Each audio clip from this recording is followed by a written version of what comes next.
generasi sekarang, kita orang-orang tua sekarang bukan berpikir mata buduna min ba'di, malah yang kita pikirkan mata kuluna min ba'di. Kalau bapak tidak ada nanti kamu makan apa nak? Perkara kamu nyembah apa? Urusan nomor 18. Yang penting kamu nanti hidup bisa makan nak. Maka kita sibuk mewariskan harta kepada anak-anak kita. Kita sibuk mewariskan kebun dan tanah kepada anak-anak kita. Kita sibuk mewariskan pabrik kepada anak-anak kita. Sementara kita lupa mewariskan intan yang paling mahal, mewariskan mutiara yang paling berharga, yaitu nilai iman kepada Allah Subhanahu wa ta'ala. Alangkah baiknya apabila warisan harta, warisan tanah dan kebun, warisan rumah dan pabrik didasari lebih dahulu dengan mewariskan nilai iman kepada Allah Subhanahu wa ta'ala. Sebagai orang-orang tua, kita boleh bersedih kalau anak kita tidak mengerti komputer. Kita boleh bersedih kalau anak kita tidak mengerti matematika. Kita boleh bersedih kalau anak kita tidak mengerti bahasa Inggris. Tapi sewajarnya lebih bersedihlah kita orang tua jikalau mempunyai anak yang tidak kenal Allah sebagai Tuhannya, yang kemudian tidak mau rukuk dan sujud kepada Allah Tuhannya. Itulah kemalangan yang paling malang bila kita meninggalkan generasi yang tidak bertauhid kepada Allah Subhanahu wa ta'ala. Betapapun anak kita tidak ngerti komputer, saudara, paling-paling kerugiannya cuma kerugian dunia. Masuk dia ke alam barzakh, Munkar Nakir tidak akan sempat tanya kau belajar komputer apa tidak. Kumpul dia di padang mahsyar, malaikat juga tidak akan tanya matematikamu nilainya berapa. Yang ditanya kau kenal Allah, kau rukuk dan sujud kepadanya, kau pernah datang ke masjid. Oleh karena itu sekali lagi, menjaga nilai iman tidak hanya untuk kita, tetapi juga mewariskannya kepada anak-anak kita generasi yang akan datang. Sungguh kemalangan yang paling besar apabila kita meninggalkan anak-anak kita. Mereka kita tinggalkan lemah ekonominya, itu tidak baik. Mereka kita tinggalkan lemah otaknya, itu pun akan membuat mereka tertinggal oleh yang lain. Tapi yang paling celaka, jikalau kita tinggalkan mereka dalam kondisi lemah imannya, rapuh akidahnya, tidak baik dan tidak betul keyakinan hidupnya. Oleh karena itu, Nabi berpesan, jauhilah 7 perkara yang merusak. Yang pertama, syirik kepada Allah Subhanahu wa ta'ala. Menyekutukan Allah baik dalam ucapan, dalam keyakinan, ataupun dalam perbuatan. Ini perkara pertama yang termasuk 7 perusak besar di dalam kehidupan. Kalau sudah jatuh kita ke lembah syirik, bagaimanapun banyak kebaikan yang kita kerjakan, berjiwa sosial, bertangan pemurah, gemar menolong orang lain, kalau memang dasarnya syirik, maka seluruh kebaikan kita akan hancur, tidak akan ada nilainya dalam pandangan Allah Subhanahu wa ta'ala. Dalam pandangan manusia, mungkin kita dicatat sebagai orang sosial, gemar menolong orang lain, tidak berpangku tangan melihat orang yang mendapat kesulitan, tapi oleh karena dasarnya syirik, dasarnya tidak mentauhidkan Allah, maka seluruh nilai kebaikan yang kita kerjakan tidak akan ada nilainya dalam pandangan Allah Subhanahu wa ta'ala. Maka jagalah iman kita, jangan sampai dihinggapi penyakit syirik yang bagaimana kecilnya sekalipun. Sekali lagi, baik syirik dalam bentuk ucapan, syirik dalam bentuk keyakinan, sampai kepada syirik dalam bentuk perbuatan, kita berhindar kepada sifat-sifat yang sedemikian itu. Karena apa? Dalam satu ayat Quran Allah Subhanahu wa ta'ala menjelaskan, innallaha la yaghfiru an yushraka bih wa yaghfiru ma duna dzalika liman yasha. Allah tidak akan memberi ampun kepada orang-orang yang menyekutukannya, tapi Allah masih mau memberikan ampun kepada dosa-dosa yang selain itu bagi orang-orang yang dikehendakinya. Dosa selain syirik, apabila kita bertaubat, Allah masih mau mengampuni. Tapi kalau sudah jatuh ke tempat syirik, itu sudah dosa yang tidak berampun. Taubatnya tidak lain melepas syirik, kembali kepada tauhid, berkeyakinan bahwa hanya ada Allah Subhanahu wa ta'ala, Tuhan satu-satunya yang lam yalid walam yulad walam yakul lahu kufuwan ahad. Tidak beranak, tidak pula diperanakkan, dan tidak satupun yang dapat menyerupai Tuhan Allah Subhanahu wa ta'ala. Saudara-saudara kaum muslimin rahimakumullah, bahwa kita di zaman sekarang memang tidak menyembah berhala, ya. Bahwa kita tidak berterang-terangan mengatakan Tuhan lebih dari satu, memang. Bahwa kita tidak berkeyakinan Tuhan itu punya anak atau diperanakkan, tentu. Tapi dalam perbuatan dan i'tiqad, kita kadang-kadang jatuh tanpa kita sadari ke tempat yang bernama syirik ini. Oleh karenanya, di zaman di mana teknologi makin canggih, di mana kemajuan pembangunan makin menjangkau berbagai aspek kehidupan, diperlukan keseimbangan antara kemajuan fisik material dengan kemajuan mental spiritual. Apabila tidak ada keseimbangan, yang terwujud tentulah kepincangan, yang diawali dengan pincangnya cara kita berpikir, sehingga pada akhirnya akan mengarah kepada pincangnya cara kita berbuat dan bertindak di dalam kehidupan kita. Oleh karena itu, Nabi berpesan, jauhilah sifat syirik, karena syirik merupakan dosa yang teramat besar. Ini sifat merusak yang pertama. Yang kedua, kata Nabi, wasihra, jauhilah sihir. Sihir ini juga termasuk perkara yang merusak kehidupan. Kita semua sama-sama maklum bahwa sihir sebenarnya bukan persoalan baru. Sejak sebelum datang Islam, sihir itu sudah ada. Di zaman Yunani kuno, sihir ada. Di zaman Mesir kuno, di zaman Cina kuno, dan yang lain-lain yang serba kuno, sihir itu sudah ada.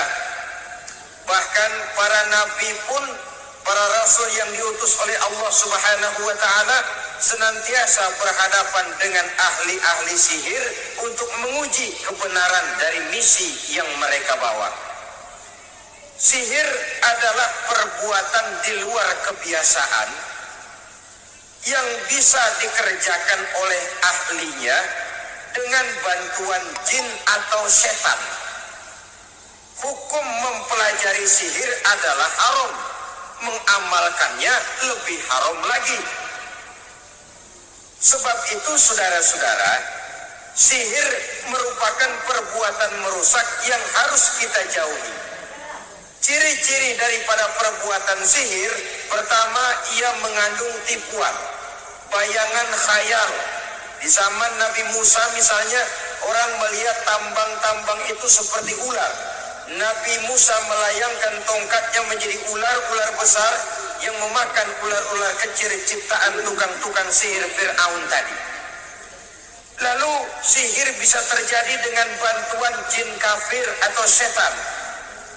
Kemudian ciri yang ketiga, sifatnya halus dan tersembunyi. Taruh kata ada seorang ahli sihir yang mempergunakan ayat-ayat Quran sebagai jumpa jampe, sebagai baca-bacaan, itu cuma sekedar kedok.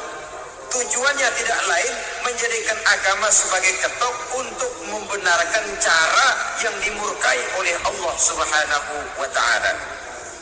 Satu hadis yang diriwayatkan oleh Imam Bazar dan Tabrani, Nabi berpesan, laisa minna man tatayyara lahu au takahhana au tukuhina lahu au sahira lahu. Tidak termasuk ke dalam golonganku, kata Nabi. Tidak termasuk umatku. Siapa mereka? Man tatayyara lahu, orang yang bertatoyur. Apa tatoyur itu? Dari kalimat toyaro, artinya terbang. Toir biasa diartikan dengan burung. Tatoyaro percaya kepada suara-suara burung. man tatayyara lahu, mempercayai, meyakini dengan benar-benar kepada suara beburungan. Kan suka ada itu, nah bunyi burung tuh, maling liwat. Maling liwat, burung bunyi, maling liwat. Itu termasuk tatayyara lahu, percaya kepada suara burung. Kan aneh kalau suara orang nggak dipercaya, suara burung malah dipercaya. Ada ustaz ceramah, kiai ngaji, nggak mau didengerin, burung dengerin benar. Nah, suaranya dari sebelah mana? Sebelah kulon. Nah, itu tandanya anu. Habis dihitung-hitung, itu termasuk tatayyara lahu. Au takahana, atau bertenung, au tukuhina, atau minta ditenungkan, au sahirolahu, atau melakukan perbuatan sihir, atau minta disihirkan. Laisa minna, tidak termasuk ke dalam golonganku, kata Nabi. Sehingga dengan demikian saudara-saudara, menghadapi sihir dengan sihir sekalipun termasuk perbuatan yang tidak diajarkan oleh agama. Kita kan mempelajari sihir untuk jaga diri, tidak apa-apa. Yang dilarang mengamalkannya, dilarang juga mempelajarinya. Sebab orang kalau sudah mengetahui, biasanya lalu terangsang untuk mencoba. Kalau percobaannya berhasil, biasanya terangsang untuk coba lagi dan coba lagi. Pada akhirnya ketagihan, lalu beralih menjadi profesi, apalagi itu nanti bisa mendatangkan hasil uang. Saudara-saudara kaum muslimin, rahimakumullah. Kita manusia, makhluk nyata. Kita hidup di alam nyata, terikat oleh sunnatullah, causality. Oleh karenanya, bagi kita, keyakinan yang penuh, keikhlasan di dalam bertuhankan Allah, penyerahan diri sepenuhnya hanya kepadanya, itu sudah merupakan obat penangkal yang sangat ampuh agar kita tidak terkena penyakit-penyakit yang dibuat oleh setan dan para pembantunya.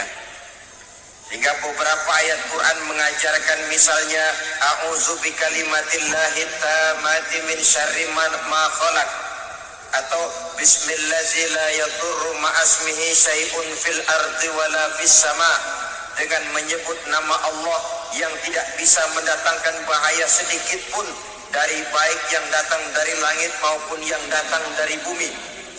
Jiwa yang kosong dari keyakinan yang penuh kepada Allah, jiwa yang penuh was-was dan ragu-ragu, itu yang mudah terserang oleh penyakit-penyakit yang dikerjakan oleh para tukang-tukang sihir, yaitu oleh setan dan seluruh para pembantunya.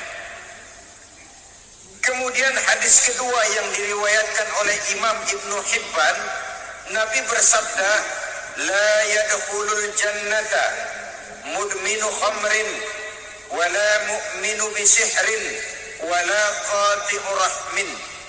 Tidak masuk surga. Ini Nabi yang bilang, tidak masuk surga.